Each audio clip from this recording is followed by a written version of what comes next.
All right, good afternoon, everyone. We certainly hope that everyone enjoyed that hour lunch break. We know that several of you shared in the breakout sessions requested and the beautiful music from the Synergy Twins. So we're going to continue with our ABI engagement this afternoon. And as you can see from the agenda that was shared, Terry Eggenberger and I will facilitate your conversation, your communication. And our guiding question reflects what might organizational environments, ongoing oases of joy, and sustainable, meaningful work environments look like if grounded in caring. We decided really that that's quite a question. And we decided in our planning that we really wanted to unpack the question a little bit and help guide the conversation. And as you saw, and hopefully all of you were able to do, review some of the readings that were selected for this particular dialogue. We certainly leaned on Dr. Boykin and Schoenhofer and Valentine's chapters 2 and 8. We certainly reviewed the Dance of Caring Persons, and it was great to hear some of the dialogue in our morning session about that dance and the interrelationship of person to person, human to human. And Dr. Turkel and Dr. Ray, whom we have the privilege of actually being with in person, also we tapped into creating a caring practice environment through self-renewal from the Nursing Administration Quarterly.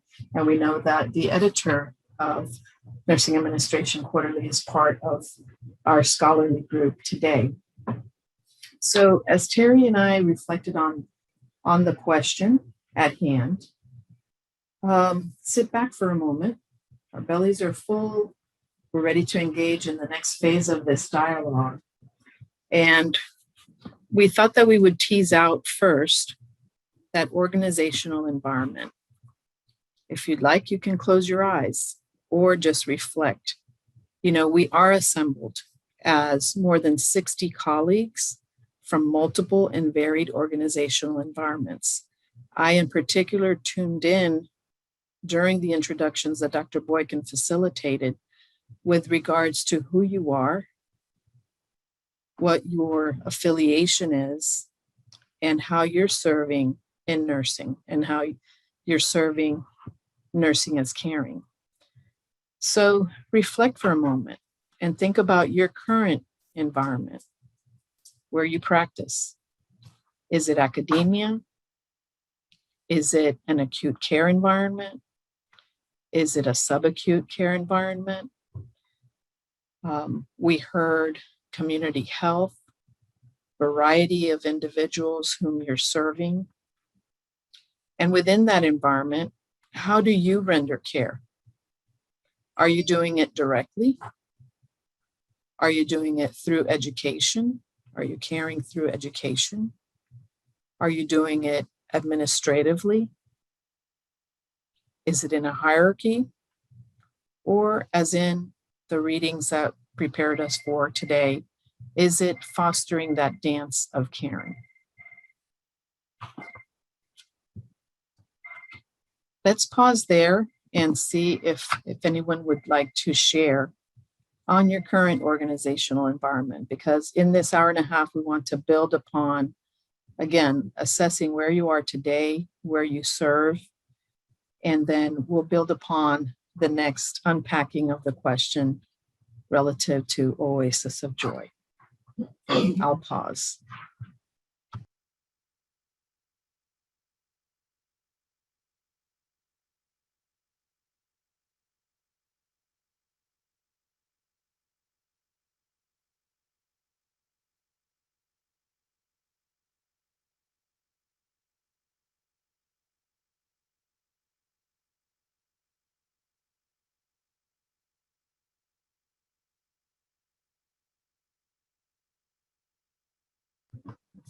Would anyone like to share what may be a bit unique about your practice environment, your organizational environment?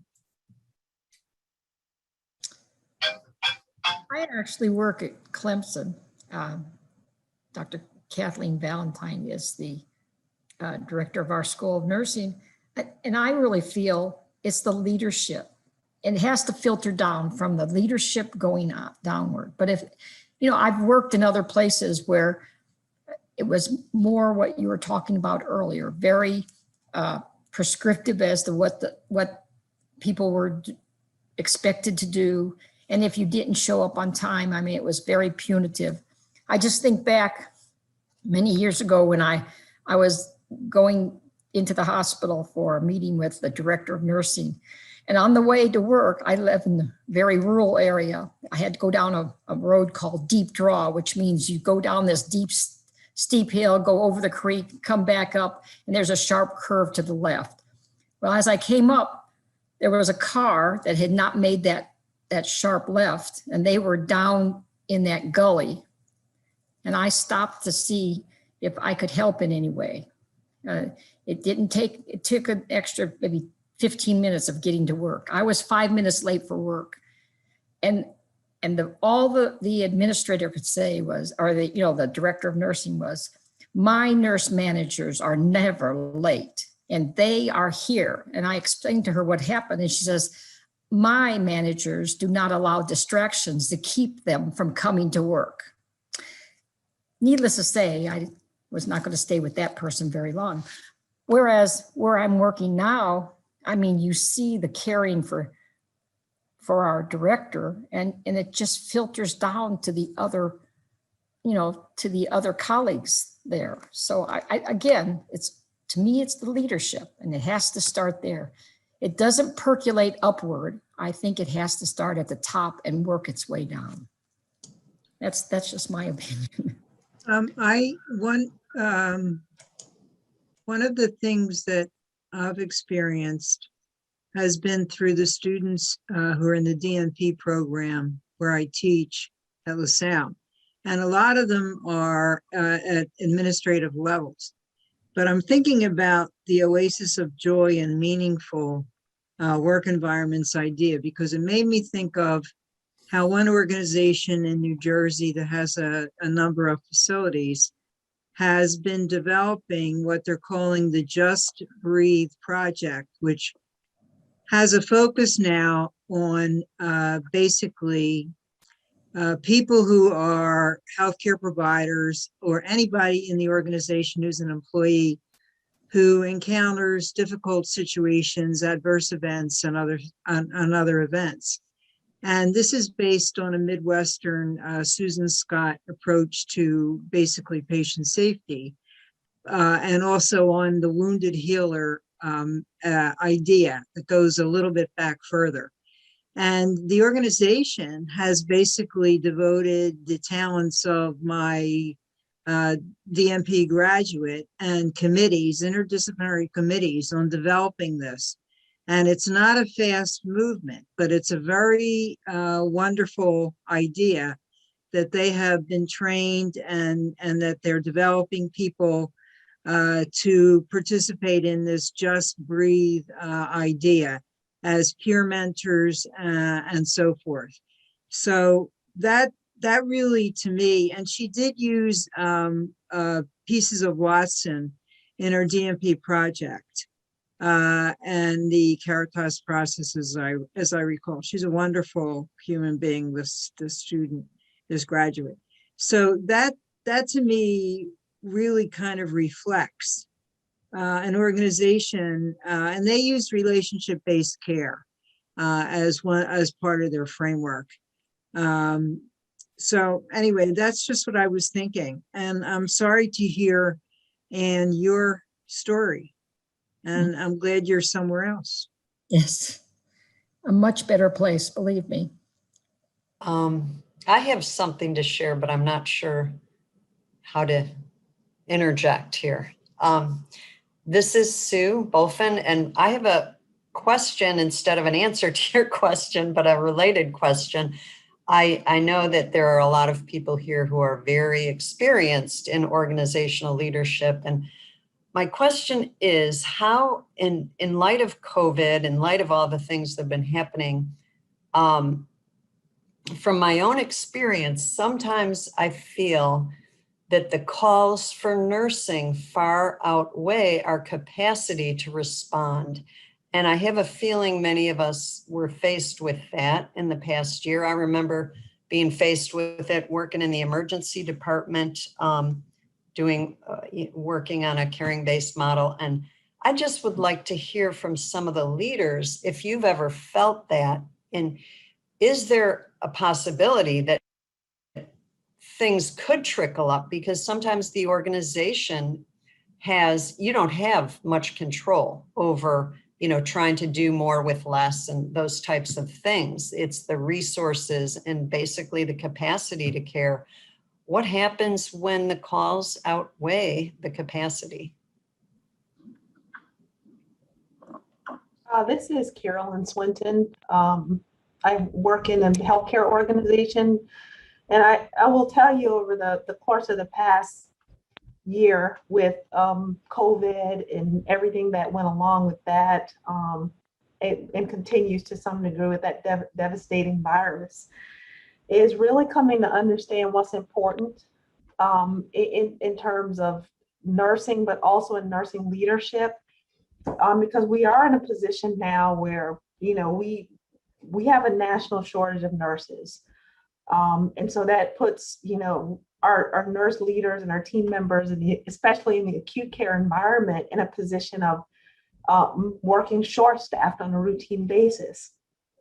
And also working in an environment where we have to make some decisions about what we will stand for and what we will not stand for. And it's not from the perspective of not being supported by our corporate executive team. It's about nursing giving voice to what they need. In a conversation with my nurse leaders a few weeks ago, I shared the quote that change will not come if we wait for some other person or some other time. We are the ones we've been waiting for, and we are the change that we seek. In the breakout session, there was a conversation about having courage in the work that we do, and to speak up and say what we need and what we don't need. And we're the best ones to have those conversations and to lead in terms of what we need for nursing and how we can, best support the mission of the organization. I've always held to the philosophy that as a nurse leader, my first priority was not patient care. My first priority is my team. So we have hundreds of thousands of patients who come through our health system every year, but we have a finite number of team members. So we can spend our time putting out fires for issues or concerns that come up from patients and families, or we can really focus our energy on supporting and developing those who put their hands on the patient. So for the 30,000 who put their hands on the hundreds and hundreds of thousands of patients who come into our system, if we get it right for our team, we'll get it right for our patients. So I think we really have to own our practice space, and we have to say what we need as nurse leaders, and we have to be prepared to make a decision that, we're not going to split the difference, right? I think sometimes we concede more than we should in nursing for all the reasons that we know that are out there, in terms of, strained resources and, the challenges that we face financially just for being in healthcare. But at what point do we say we'd rather have no deal than a bad deal, and constantly trying to play catch up in the workspace that we're in? And in our organization, we have several campuses that are either magnet designated or pathway to excellence designated. And, part of that work is really about the team. It's about excellence in nursing. Our professional practice model is a combination of relationship-based nursing and the caring model. So I think, the time has come for us to rescue ourselves and then to have our voices heard, and to really put ourselves on the line for the type of culture that we can be proud of in nursing.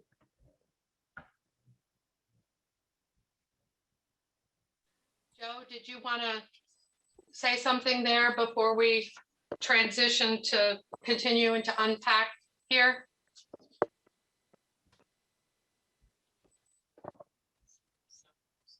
I saw. Okay, so just in summary, as we go ahead. So in terms of organizational environment, an organization is people who are working for a shared purpose. Think about that in terms of the reading you did in chapter 3 for healthcare transformation. And the environment is the conditions that you worked with and the way they influence how you feel or how effectively you work. And then from there, as we were unpacking this statement, we went to this whole concept of oases of joy.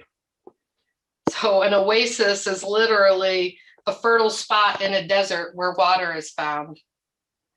And then, of course, the plural of that, oases, means irrigated by natural springs or underground water structures that provide the infrastructure. So I want you to think about that in terms of the chapter 3 and organizational caring.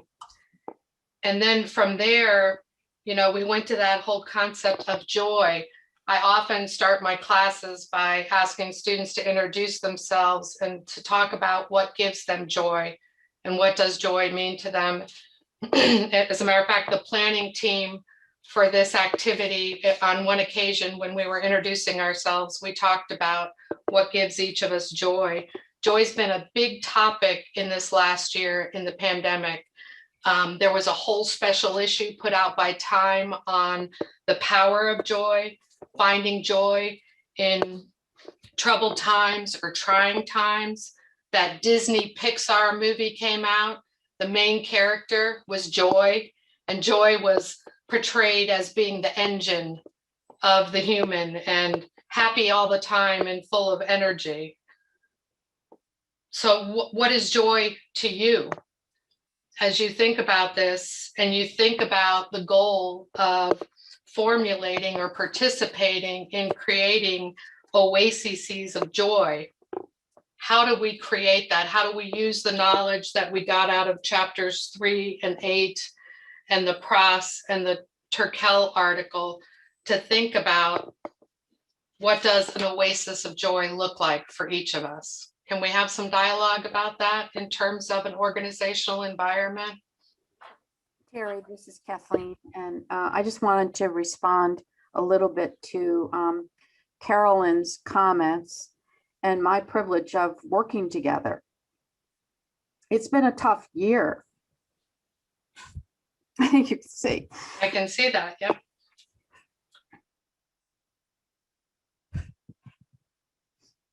Carolyn and I worked together in an oasis of joy. I'm not expressing that right now, but for seeing what matters most and working together between academia and practice to what matters most. Sorry, it really does matter. So I'm sorry, Carolyn, but I didn't want your story to go unacknowledged for how important it is. So there's been, in the midst of this, joy in finding meaning.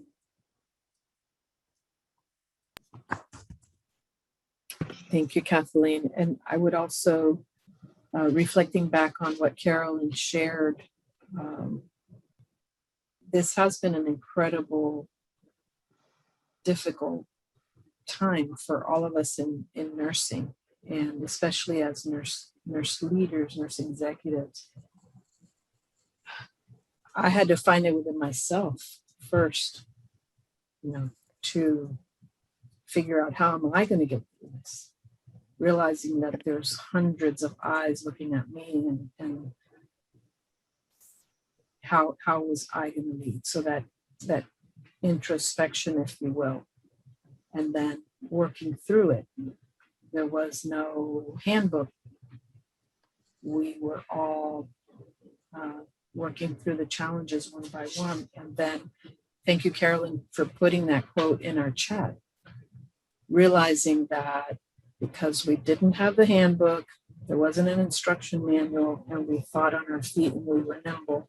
I know the word nimble was used in the prior session. That's how myself and our leadership team got through last year and even into this year. We became nimble. So realizing that it is going to start with each and every, it did start already with each and every one of us, and carrying it to this dialogue of nursing as caring. How do we pivot then? How do we nimbly pivot to learn and continue to build?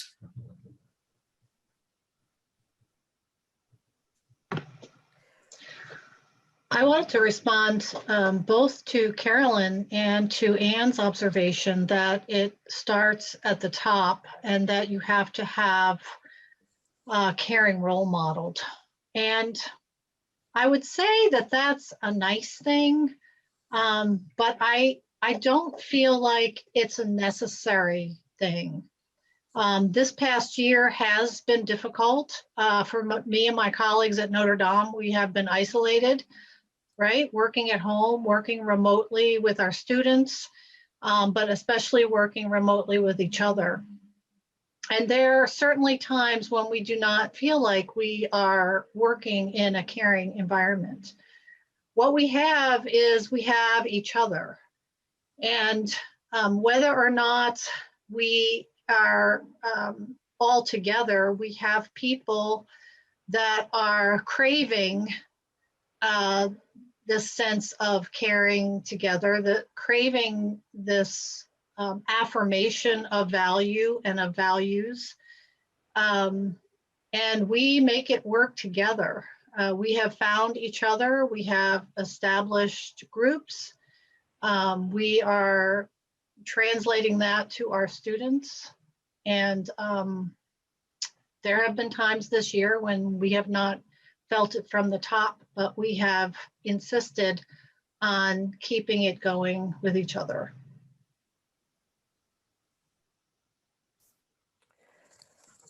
Thank you, Mary. I see that Jalma has her hand up and Grisel may be following. Jalma? Hold on. Oh, okay. Yeah, I just wanted to acknowledge the fact that I think the last year and a half has been difficult for almost everybody, regardless what we're doing in our work or whether we're at home or with kids or whatever. And I think that it's taken a toll on a lot of people. So since I have a private practice and I work with individuals and with their work environments, I have found it remarkably an oasis of joy when I have the opportunity to help. And it's a simple thing to just be there supporting and helping them relieve their own overwhelm, their anxiety, their fears, to be a willing ear, to be a witness to what's going on, and to do what I can to help bring down that level of fear and anxiety and what that does to our physical body and our emotional body and our spiritual body, all of it. And that was one of the, working with my clients, it has been awesome for me because I have gained so much. Like this morning, I had a client at 7 o'clock.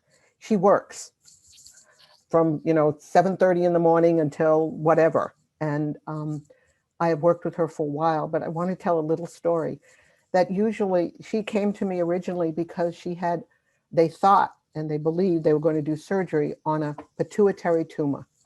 And she didn't want that. So she came to me and she said, and she was a mess. I mean, that's a clinical term of being very anxious, and she was overwhelmed and she couldn't think and she didn't know what to do. Her decision-making was like she couldn't do it, which happens to most of us in nursing.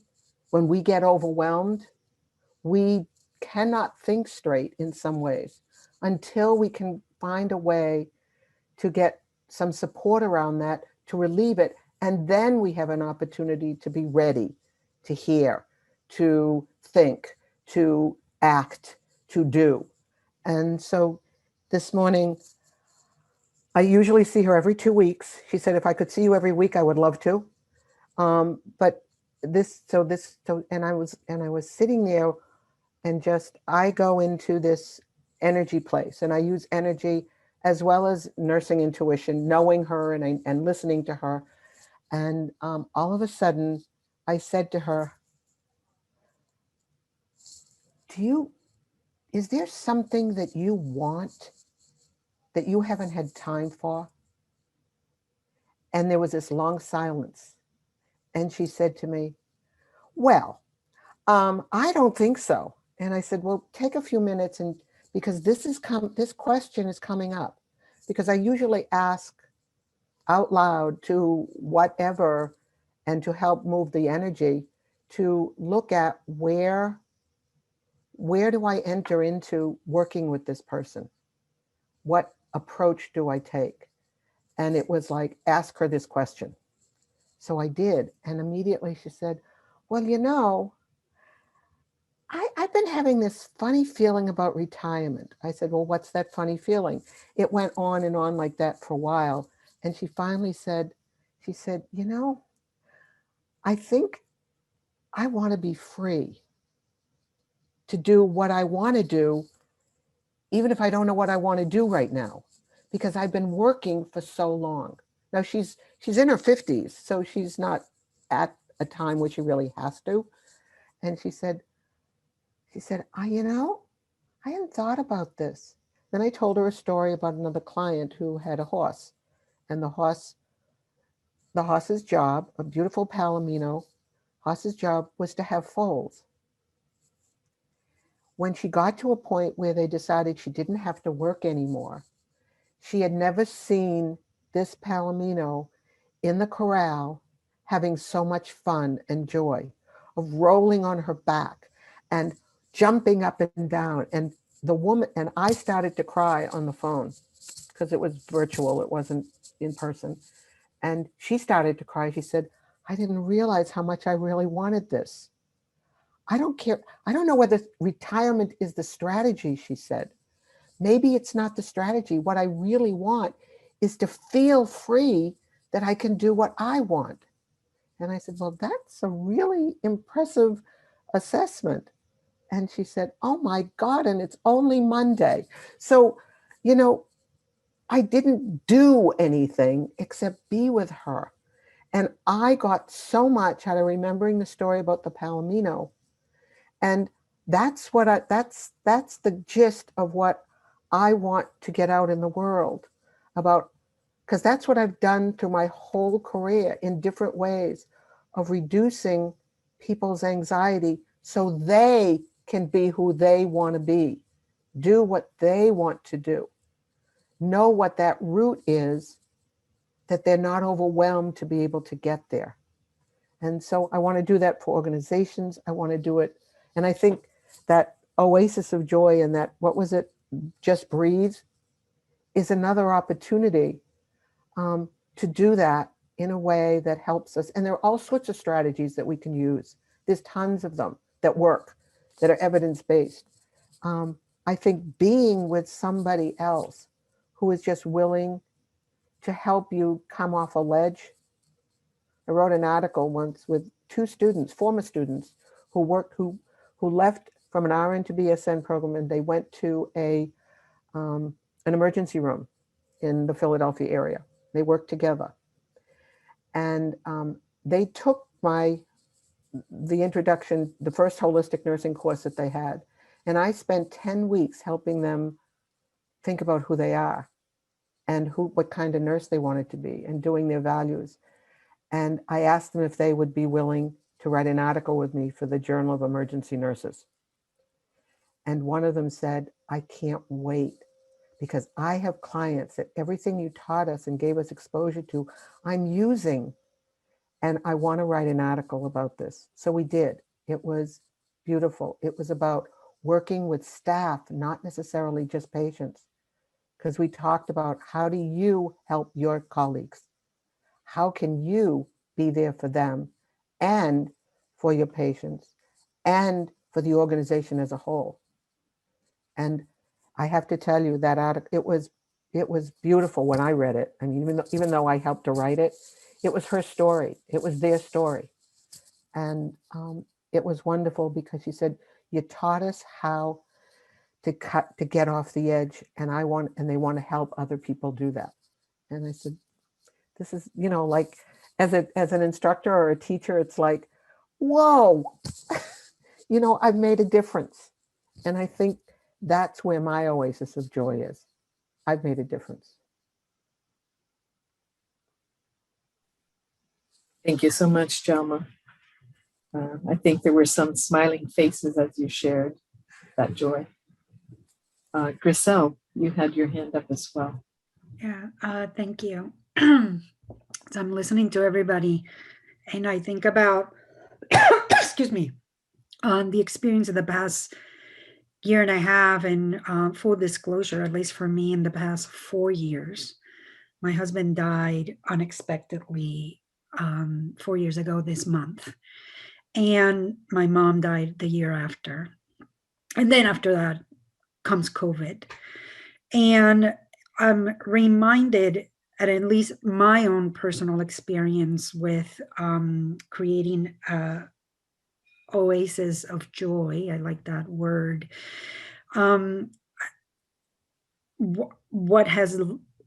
What I have learned over the past 4 years is that the only way that I can create for myself an oasis of joy is by acknowledging all the emotions, including suffering, and how that and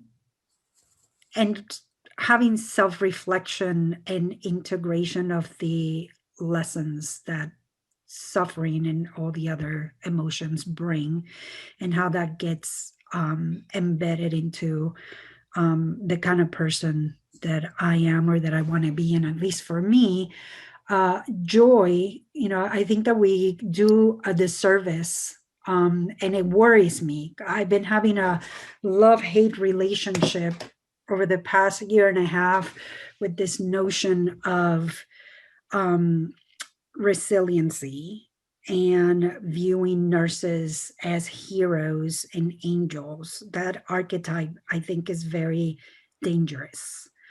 And I sometimes feel that we are contributing to the weaponizing of resiliency and making people believe that if they learn how to breathe or take care of themselves, that that's going to fix everything. And that's not true. There's always going to be chaos. There is always going to be suffering. There is always going to be something else that might not be COVID, but there will be some kind of pandemic, whatever it is. Right now, we're dealing with two: racism and COVID as big pandemics around here. And I feel that we need to be very mindful of when we use the word joy, to remind people that joy at work does not translate into nothing bad is going to happen. And it's going to be a happy go place like Disney. A joy at work means that you are fully aware of the suffering around you, and you choose to have a higher level of caring consciousness, to understand that there is something bigger and more profound at play, and that it is okay for you to acknowledge that there is suffering, and that you are suffering, and that there is vulnerability, and at the same time not lose hope, and know that there are other people who are in the same boat as you are that can sustain you. So, it worries me sometimes when we think that just teaching people how to breathe is going to make things go better, because to me, we are working in really broken systems. And the idea of, just breathe or take a break or whatever, and just that's going to make you feel better, undermines the fact that we are working in broken systems that need to be redesigned. And being joyful at work to me means that I am able to connect my passions and my values to those of the organization and help them raise a caring consciousness. And at least I saw somebody's chat comment, one of the things that I think I have learned over the past year and a half is that the pandemic gave us permission to dream and to create better ways of doing things again, because we know that there are systems that are broken and that there had to be better and more efficient ways of doing the work that we're doing. And I don't know about you, but I worked in a hospital where literally 4 months before we opened this beautiful multi-billion-dollar facility with all these fancy, beautiful things. And the only thing that mattered during the year and a half of COVID has been the personal connection with the patient and their families. That has been more powerful than all the fancy buildings that we created and all the fancy anything. So, I just worry sometimes that I might be contributing to this weaponizing of resiliency work and making it very, the flavor of the month when there are even deeper things that are happening underneath. Thank you, Griselle. Let me just pause a minute and sum up what we've been hearing. Jama talked about meaning, and the end of our broad question here talks about sustaining meaningful work environments. So I want to transition us a little bit there, but first summarize where we've gotten to. Meaningful means having value, right? And something that we can, and sustainable, of course, is something that can be supported. So values that we think can be supported. We've talked about, some of you've talked about living caring in terms of self first and recognizing suffering and the need to heal before you can support and mentor others. Dama, Griselle, you talked a little bit about resiliency. I kind of have that reaction to that word sometimes myself. Why is it that nurses have to be the only ones that are resilient is sometimes what I find myself thinking about. Carolyn and Kay talked to us about caring for the team being necessary to create an oasis of joy. And Mary talked about coming to know and help each other. We also talked a lot about these programs that are out here. We've heard, long time programs like Magnet and Pathways of Excellence and Just Breathe and relationship-based caring. And nationally, recently, there's been a call to define what meaningful work environments look like. 3 that really quickly come to mind for you to think about is the American Association of Critical Care Nurses. They've done another revamping on the toolkit for healthy work environments, and six elements are there, and 3 of those evolve around true collaboration, meaningful recognition, and authentic leadership. And then Griselle talked about the IHI framework for improving joy in work. And some of us have used that in practice and in academia. I did it with the faculty here at the university. The white paper about focusing on staff engagement and leaders as colleagues talking to employees about what matters to you and what are the impediments to getting there and how can the team work together to use improvement science to remove the impediments. And then finally, Bodenheimer and Sinsky in the Annuals of Family Medicine, go figure, 2 physicians who were concerned about burnout in medicine said, hey, we're never going to meet this triple aim we're all working together for if we don't figure out, we can't enhance the patient experience, increase population health, and decrease costs unless we move to the quadruple aim, improving the work life for health professionals. So I want to throw out there, and I'd like to hear some discussion by people who've been silent. There's so many incredible people on this call about how do all those initiatives that are being driven, how do they differ from creating a culture of caring from the perspective of what we learned about in, healthcare system transformation? How, what are the differences in terms of the structure? What do you think about that?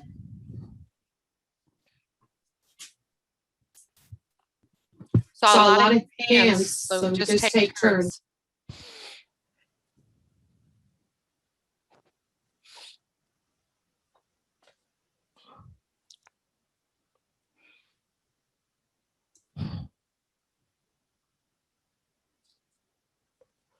Terry, thank you for summarizing. Amazing that we started with a complex question and we have touched on each of the elements so far, unpacking it a little bit. I did see Marlene that had her hand up. I know we're very interested to hear her thoughts. Well, I feel like building, coming after Jalma and then Griselle, I was saying some of the similar things. And that was, when we were talking about, what is this oasis of joy at work? And just my comments were related to the fact that I don't think that joy and suffering, many of us experience suffering no matter where we were during the experience of the pandemic in its height, that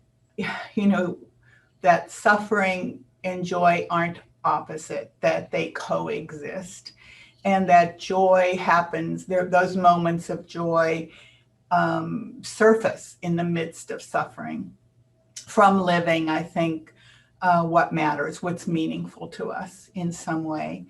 And I think that it's about, it's about those living I kind of think sometimes I've said that leadership is helping others find their way home. And that is a weird definition of leadership. But what I mean about that is helping people live their meaning, the meaning in their life, helping them live their authentic selves, and that's helping them find their way home. And I know when I first interviewed for the faculty position here at FAU, Anne asked me, "What are your hopes and dreams?" And I thought, wow, what a question. I'm here in this interview and she's asking me. But that's the way that, this leader is inviting me into this organization to live what matters to me, what's meaningful to me. So that was, I guess, an example of doing, helping a leader who is helping others live their authentic being. I think it's important. Thank you, Marlene. And Jama, we see that you have your hand up. Oh.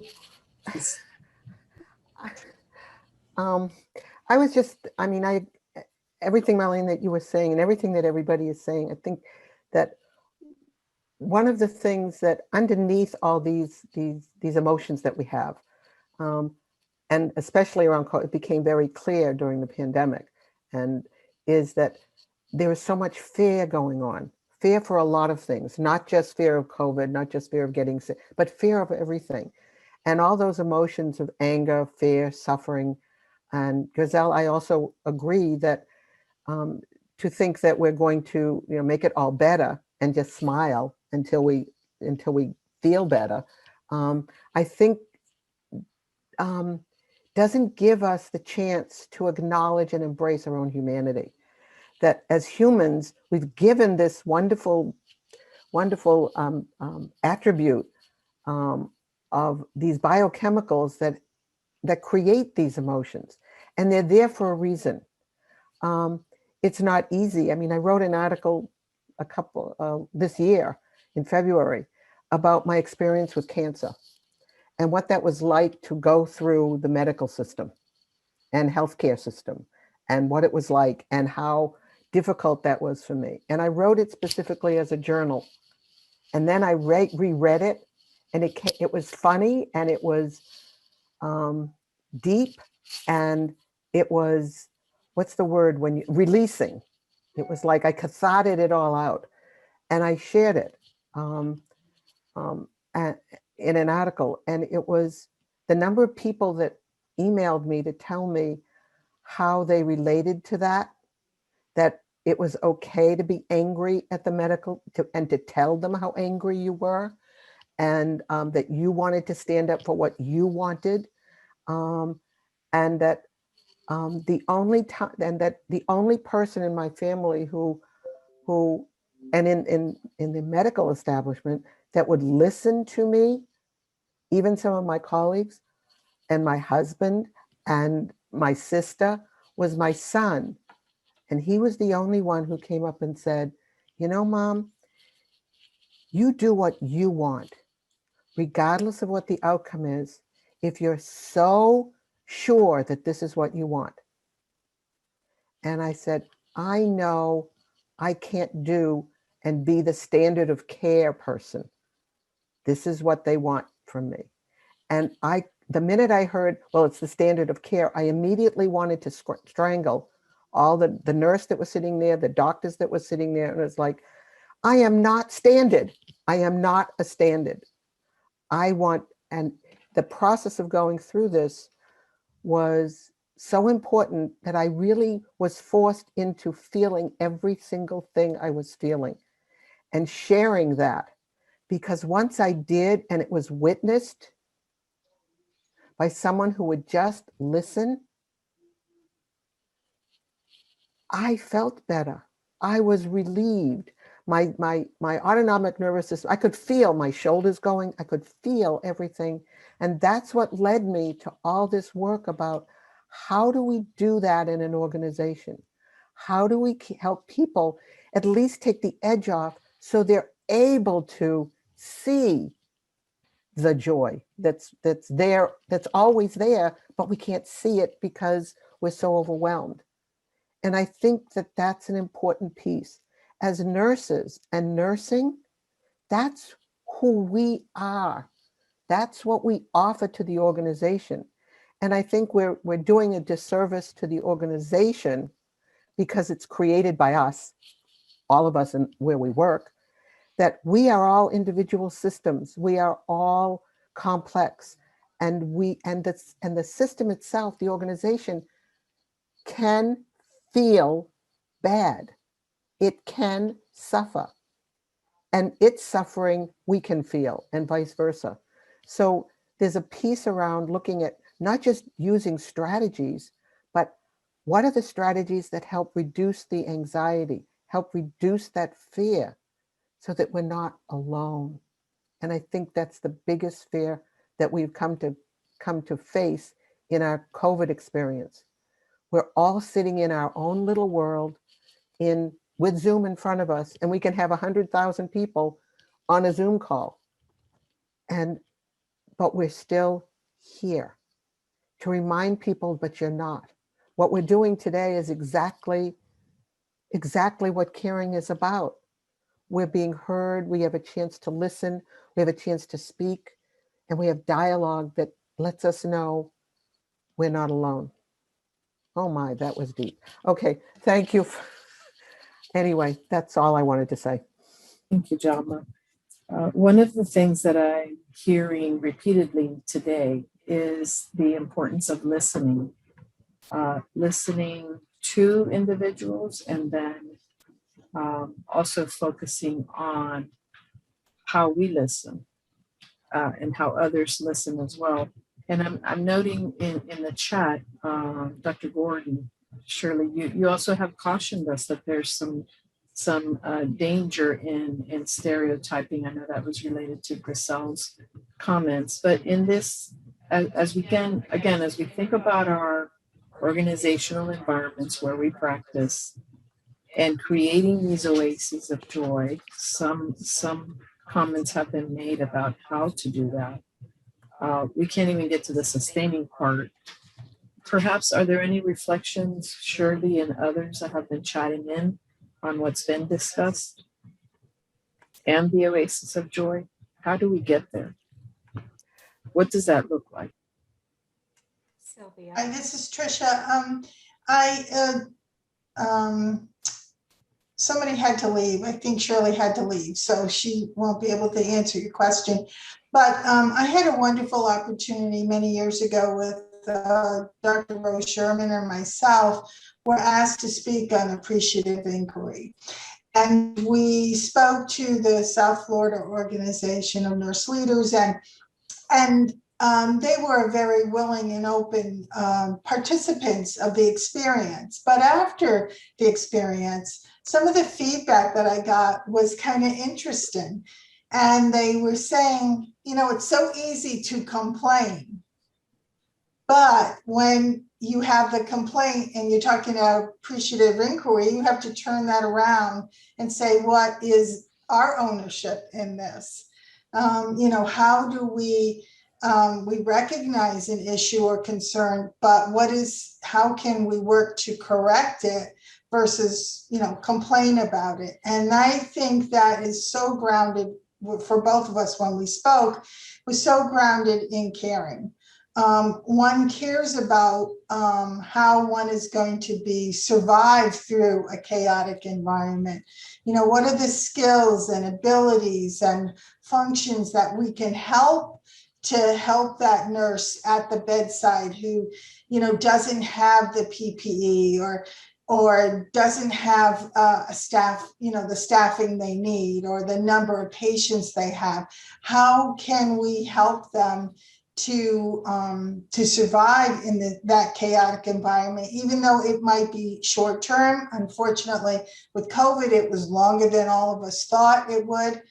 So we continually, as nurse leaders, had to readjust to listen to the nursing voice, hear it. And as a profession, we talk about the individual call that we hear in nursing, but there's also a professional responsibility, a professional call as well. And so that's important as well. And we see that hopefully through policy change, our nursing organizations, those kinds of things. So I just thought I wanted to share that experience. Thank you. Thank you, Trish. I think it ties in also with Dr. Edwards' comments about where she has identified joy. Dr. Edwards, would you like to share with us? Well, I think I was just thinking about the idea that many times, I've experienced joy despite what's happening on the outside, and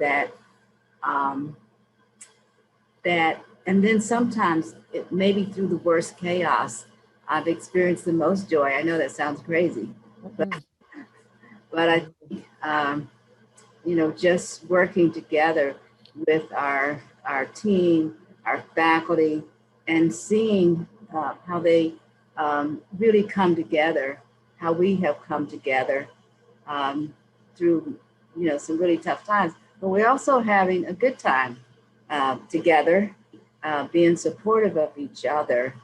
And our bond has grown during this chaotic and unpredictable period as well. It's not been easy, of course, but I still love coming to work every day. I still love the people that I'm working with. I still love the students, although we have been challenged to the max with some of our students, because they're challenged and they're wounded. So we understand that, but I found great joy in the last few months, and I don't know where it came from, but it didn't come from the situations, of course, that were happening, in our external environment. But, I do a lot of meditation, and I feel like it comes from there as well. So that's what I was talking about. Thank you for the opportunity to speak. Thank you. We can see in our chat here that there were several that your comments resounded with as well. Terry, you want to say something? I'm good. Silvia, Yes. I was just reflecting on going back somewhat to what Marlene said when she talked about joy and suffering, and thinking about, how Matthew Fox talks about compassion is a combination of joy and suffering. And I would be interested in what Joe St. Jane has to say about this, but I learned some about an oasis of joy and working with Joe and his team as he and the nurses began to intentionally enter the world of those nursed, to come to know them as caring person, as well as the staff, to intentionally know the staff. It made such a difference in knowing how to nurture and support what mattered to them.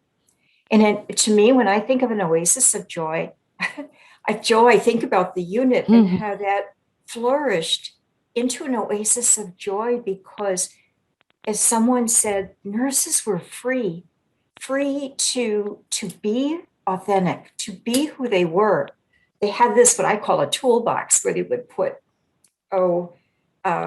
like lavender or anything that mattered to them that they wanted to bring to the bedside. They would go there and take it out and practice from what mattered to them. And they were free to do that. And it was just an exquisite example of an oasis of joy. So, Joel, I would ask you to say something about that. Good.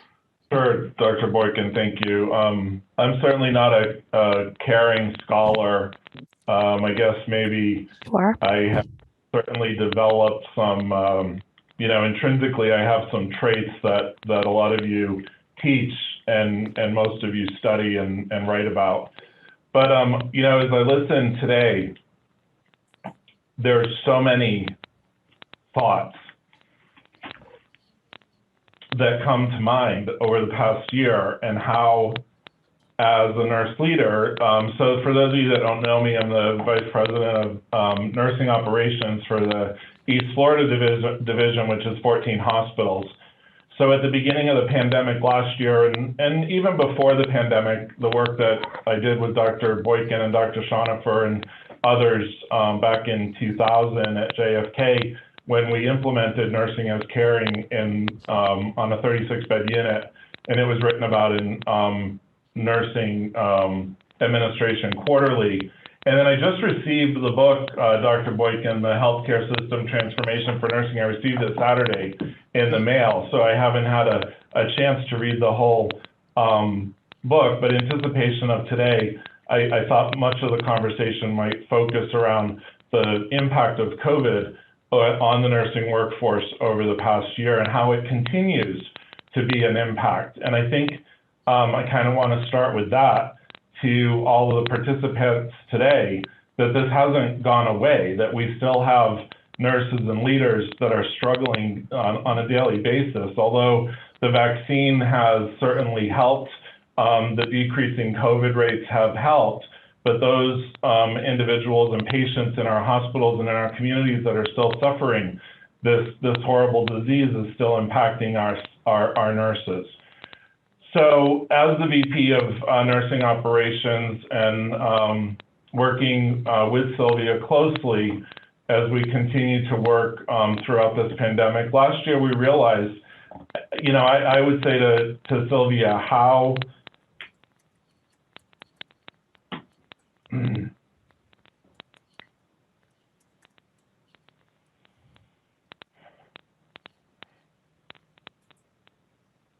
am I able to live my caring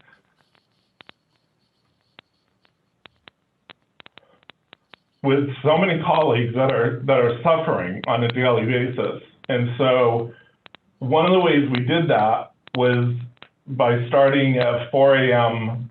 Nursing call a staffing call. And why do I go there? Because I could not figure out how to be present, physically present, in 14 hospitals on a shift-by-shift basis that needed 10 to 20 nurses per shift. And I think many of you know when Susan asked the question, how give examples of capacity.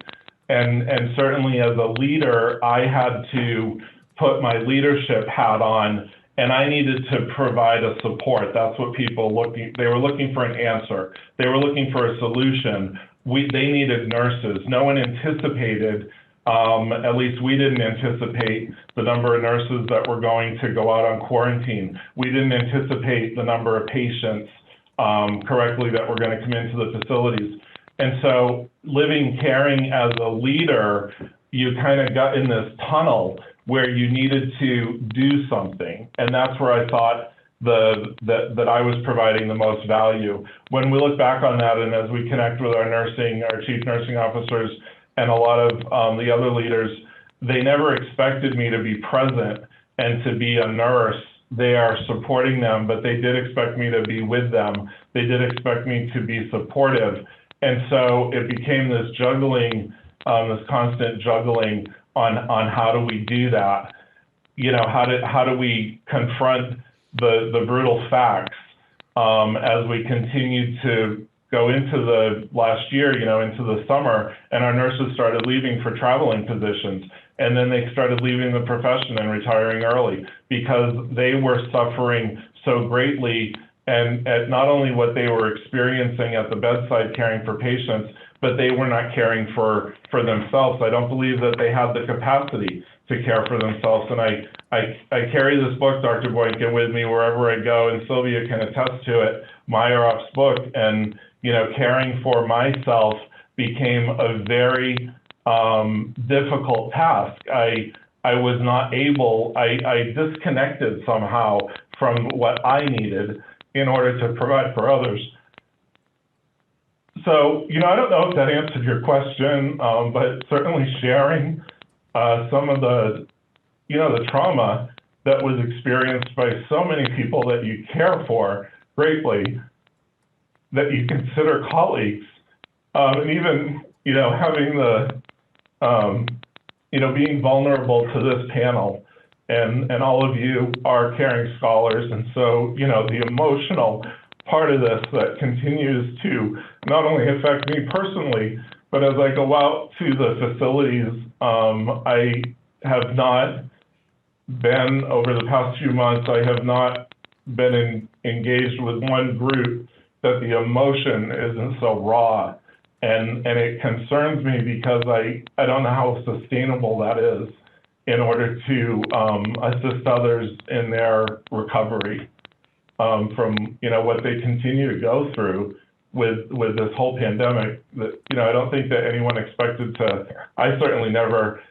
Someone said to me, "This is what nursing is. This is what the calling was. This is what you signed up for." And I don't know how others feel about this, but I didn't sign up for that. And a lot of the nurses can't relate to that because they were trying to juggle taking care of a patient, but then having to go home and thinking about infecting their loved ones or their significant others, their children, and infecting themselves. And so many nurses that I know did become sick. And we lost several individuals in our 14 hospitals during the pandemic from COVID, and the impact of that people were not able to properly grieve, because when you went back the next day, the COVID census was even greater than it was the day before. So you just became such people have told me it just became very routinized, and I was a machine in the delivery of nursing care. And it continues to affect our colleagues. So I hope my sharing maybe provokes some other conversation. But thank you for giving me the opportunity to talk with you all. Thank you for sharing, Joe. This is Terry. I'm just sending you love and incredible respect.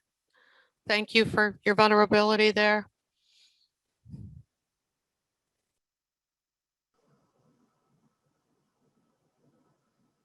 Lots of comments coming to you too in the chat, Joe. Thanks. I haven't even read them yet, so thank you all. Appreciate it. That's true.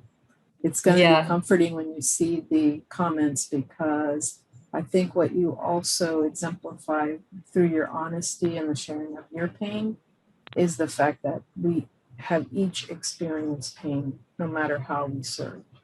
Clearly, our staff nurses, who have always been our number one priority, in parallel with our patients, they were the ones undergoing a tremendous amount of change and suffering and being nimble, but it also affected every single layer of leadership. Well, thank you, panel, for the comments. That's really very impactful. Yeah, when I posed that question originally about how do you deal with responding to the calls when you just don't feel like you have the capacity, I think you really definitely responded with everything you had and being present and supportive. So thank you for that. And thank you, Susan. I remember working on the caring model. I forget which hospital you were at. I think you might have been at Boca Community back in those days.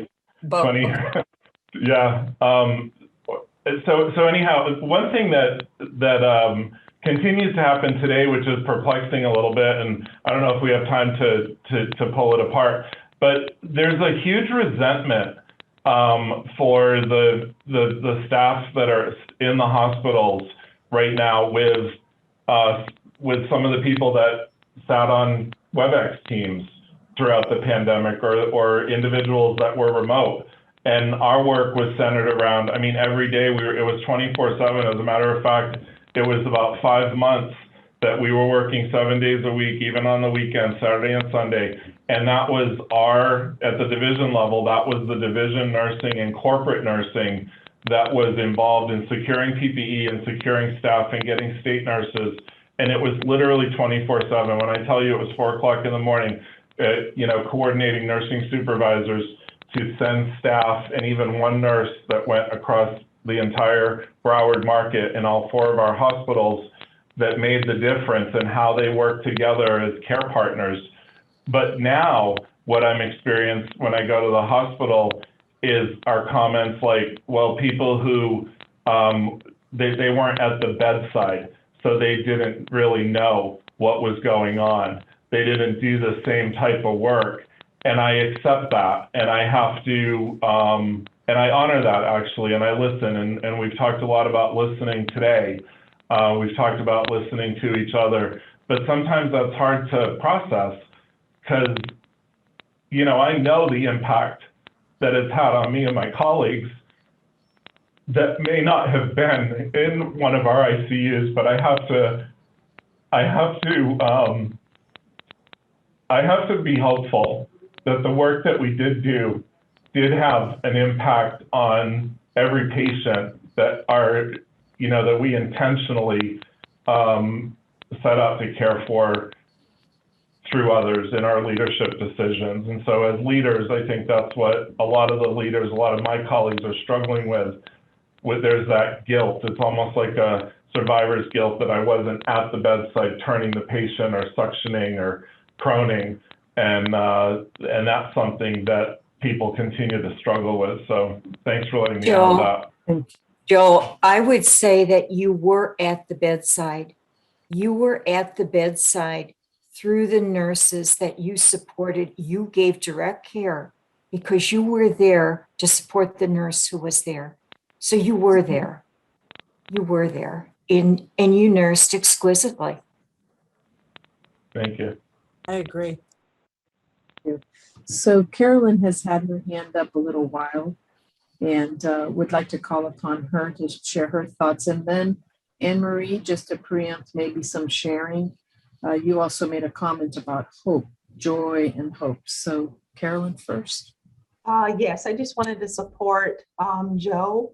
I know how you feel. I had 12 hospitals across our system that during the pandemic I was trying to get to. And I think what really struck me, I wanted to round on the campuses, be visible, so thank the staff for the great work that they were doing.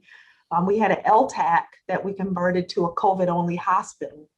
And when I walked into that building and walked into the ICU, it looked like a war zone. I mean, we had the IV poles outside of the room with the extended tubing, pulmonologists, nurses, just one right after the other. It was something that I'd never seen before and hope never to see again. But I would tell you to give yourself some grace. I agree with Anne. Your experience was similar to mine. I lost count of the weeks that there was no day off. It was a constant every day around the clock, from early to late. So you did provide that care directly because of the support and the resources and the removal of barriers. And this has become woven into the fabric of who we are as nurses. So just give yourself some grace, and know that I can't imagine that your staff does not appreciate everything that you have done and will continue to do.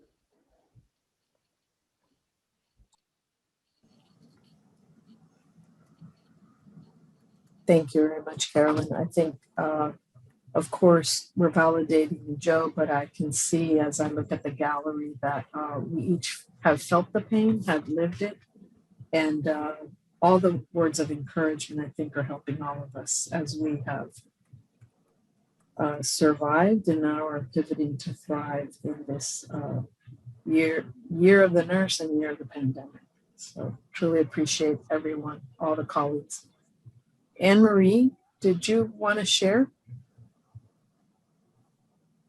I'm kind of overwhelmed right now in terms of everything that I'm feeling. I've been a nurse for 45 years and over 45 years. And Joseph, you are the leader that we've always wanted. So I want you to know that and really affirm yourself. You really are. And what I see in terms of the need in nurses is the fact that they don't know how to process their feelings in terms of everything that's going on. When I first started in nursing as a psychiatric nurse for children, I actually had supervisory visits, which were mandatory for all nurses, each nurse, and an hour a week of time to be able to process their feelings and see what was really going on. So when nurses actually strike out at you, Joseph, in terms of saying, well, you don't really know, they're only dumping their own unprocessed feelings onto you. And that's what I know that's missing in healthcare organizations in terms of nurses not having the way to process their feelings and learn what's really going on. I mean, I had an example of when I remember being the child care nurse, and I began getting really burned out and I'm very upset. And I hadn't been that way when I first started. And the supervisor came in, said it's time to meet, and we met, and I told her what was going on. She laughed and she said, you know what? They're just the children, it's working. The children are just dumping all their bad feelings onto you, and you don't remember who you are as a person. So it's really important to acknowledge nurses in terms of each of their individual unique expertise and strengths and values, and help them find their way to where they belong. I ended up in home health nursing for 22 years because that was my joy. I loved it in all different positions. But thank you for letting me share. Thank you, Anne Marie. So we have about 13 minutes left in our dialogue this afternoon, and certainly appreciate all of it so far. I think we're listening deeply, we're feeling deeply, and we've described to some extent the oases of joy and intrinsically where we can find that as leaders. How do we create that? I think that's really probably where we can spend a little bit more time with regards to how, as leaders, describe what that oasis of joy perhaps looks like before we can get into sustainability. Terry, any other thoughts? Yeah, Joe did a really nice job of sharing what it's like to live caring in an organization.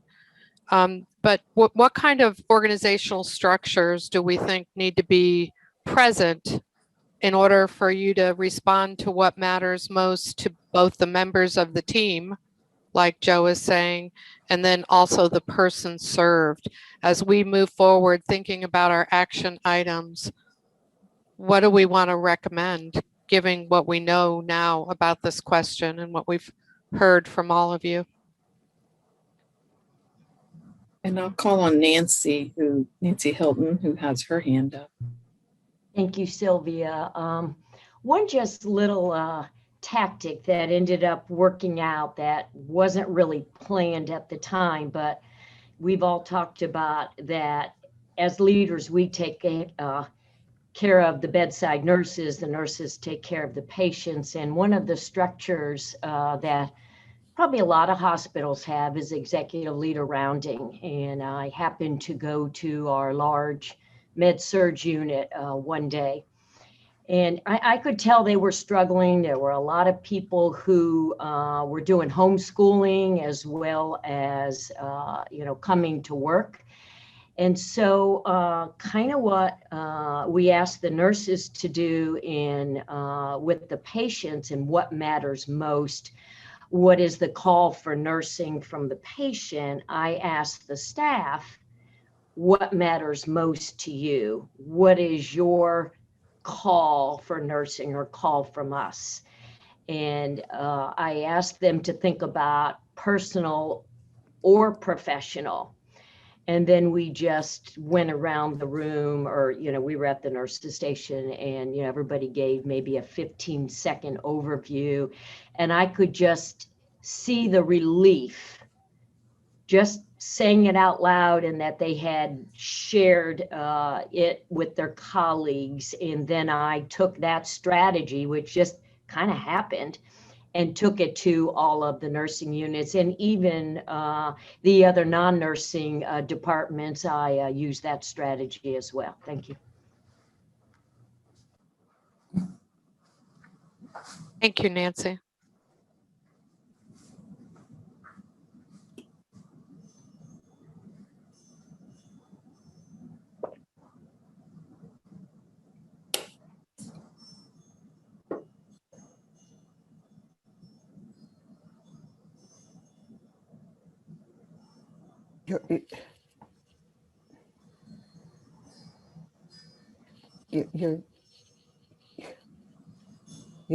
You're muted. Sorry about that. Nancy's very effectively described one methodology, executive leader rounds, to create time for intentional reflection so that all voices can be heard. Are there other suggestions for that you think might be helpful as we try to create a structure where a culture of caring lives? Carrie, this is Melissa. One of the things we did early on was to get psychiatrists, social workers, and leadership rounding, where it was all about what they needed and how they felt. And this went on for almost the whole year through COVID, because I was really worried about post-traumatic stress on the nurses, because not only were they were isolated here, they were all in PPE, they couldn't touch each other, they couldn't eat lunch together. So they came to work, they're isolated, the patients are isolated from the families, and then they go home, they feel guilty and worried that they may bring something home to the to their family. And so that was one way, one of the things that we did. Also, we put out daily communication so that no matter what shift it was, they got daily communication, make sure everybody, sometimes it was twice a day, you know, what changed, what want to make sure they were safe with their PPE and things like that. And then we also added nursing leadership on Saturdays because we felt the weekends, we needed to be here on the weekends too, as Joseph was saying. And but I think having the pastoral care, the social workers, the psychiatrist, and he would give, if they needed a referral, he would get them a referral right away. He'd make sure if the nurses needed to go see somebody that they got in right away. So that's just some things we did here.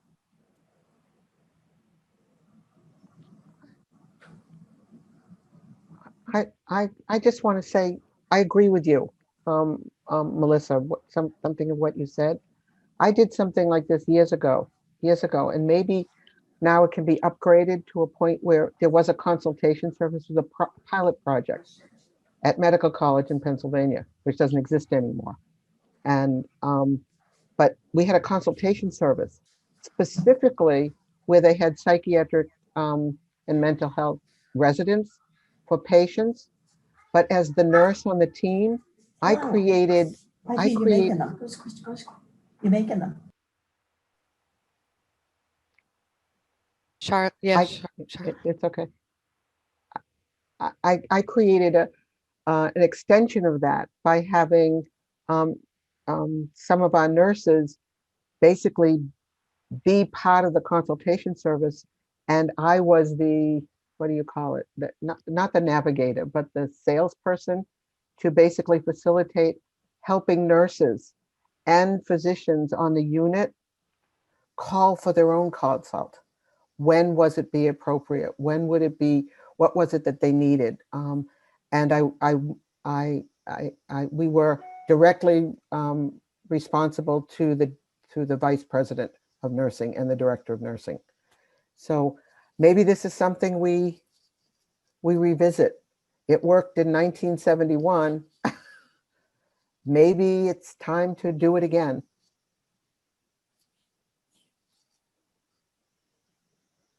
Thank you. I just know that now that, you know, COVID is died down a little bit, I'm hearing so much loneliness, how they felt so lonely. Yes. In all the different areas, because, you know, we tend to be very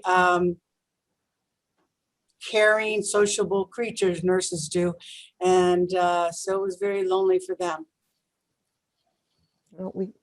We have lots of healthcare systems that have put in place like Reiki for patients, and that they use it with each other. And I think that having something that and whether, I don't know, I think it needs a lot more time to kind of brainstorm our different strategies that might be available, and to even get kind of nutsy of what we think, even if we don't even know whether it could really happen, to just put some ideas out and maybe find a way to have a bunch of people who are interested in this to come together to brainstorm over a period of a couple of hours, to just do this, about how do you do this and help relieve some of the stress that's going on with our staff that make it difficult for them to be fully present.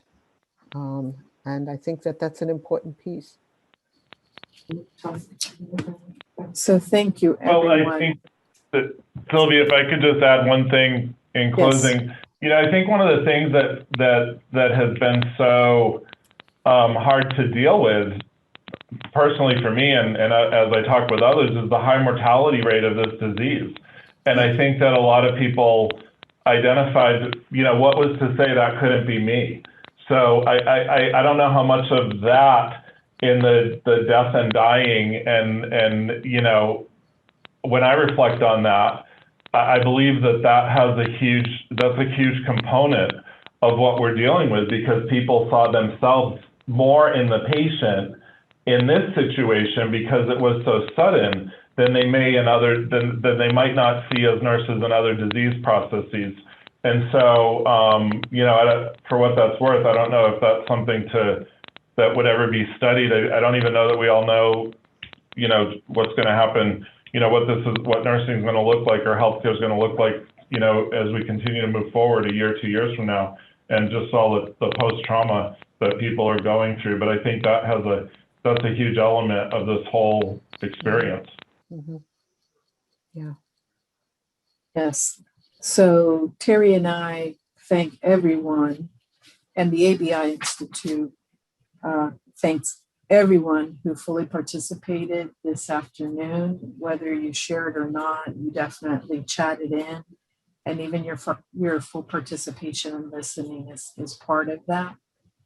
You know, we had a very specific question that had us reflect on our organizations where we practice. We identified oases of joy, what that looks like on an individual basis, and then extrapolating to the various organizational places of practice. And we honored the shared experience of nursing as caring through a pandemic.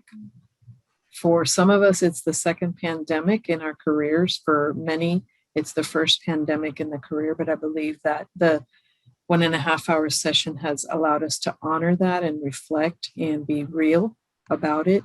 And it sounds as what's emerging also is now the fact that we do need to invest in the mental health of all those that are in practice today. What does that look like in the future? So perhaps a call to action will be an offshoot of this work and this dialogue today, so that we can maybe better define what that supportive environment looks like in the future. But on behalf of Dr. Eggenberger and myself, thank you very much for your full engagement. It's been a privilege to listen to all of you and facilitate this dialogue. Thank you.